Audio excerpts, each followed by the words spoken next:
How you doing, Cali Crowd? I mentioned a lot on this channel that we can derive a lot of value by focusing on fundamental movement patterns to achieve our ultimate goals. Today, I'm coming at you with a question I get a lot on this channel, which is how many reps should I be doing? This is a question I get often in the context of beginners not knowing where to start and wondering how many reps they should be doing in a particular exercise, which is completely understandable. So today I'll be tailoring this video to beginners, but this will also be very highly valuable to any intermediate or advanced calisthenics athletes who wisely practice fundamental basic movements as part of their regular training. Getting to the point though, I personally recommend beginner calisthenics athletes to operate within the 8 to 12 rep range for at least 6 to 8 weeks and focus on exercises that accentuate vertical and horizontal pulling and pushing in a balanced way, such as outlined in my absolute beginners video. When I say 8 to 12 reps, I'm talking about working at an intensity where your last rep on each set leaves just about 1 rep in the tank, but no more. But a question you might have right now is, isn't 8 to 12 the hypertrophy rep range? Why would you suggest training in a muscle building rep range when calisthenics is all about building relative strength? Well, actually, let's dig into that because a lot more than hypertrophy happens in the 8 to 12 rep range. Let's talk connective tissue for a second. Calisthenic skills and exercises demand a lot, and I mean a lot, of our connective tissue. In order to solve problems such as being upside down or straight arm strength or dealing with explosive force, we need to equip our bodies with the ability to do this without compromising joint integrity.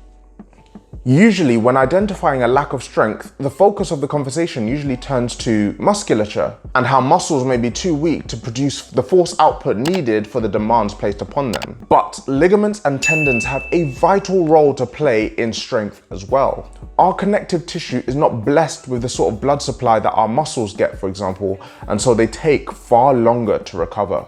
If we only ever work in the 1 to 5 rep range at close to the maximum our bodies can take, you dial up the risk of connective tissue breakdown and subsequent overuse.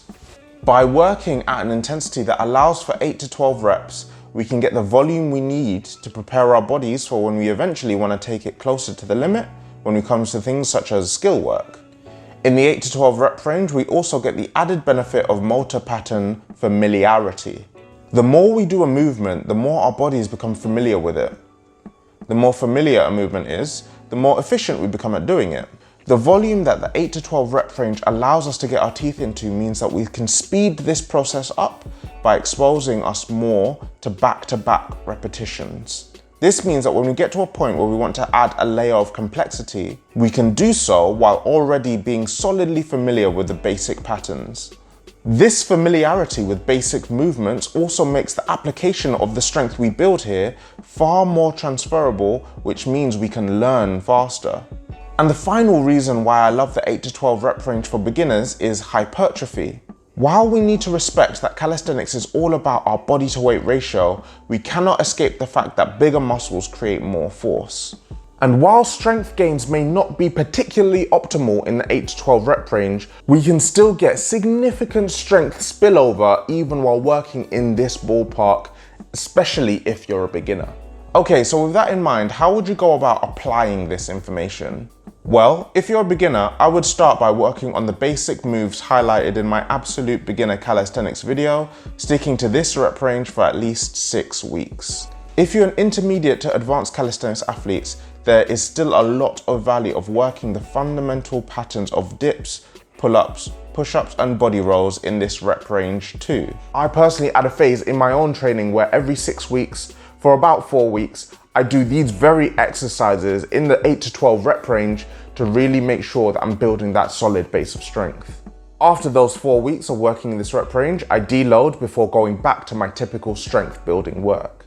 The point I'm trying to make here, guys, is gain an appreciation for working the basic movements at higher volumes, and your joints and your strength gains will thank you. But guys, I really want to know what you think. Join in the discussion down in the comments. Like the video if it added value to you, and I'll see you in the next one.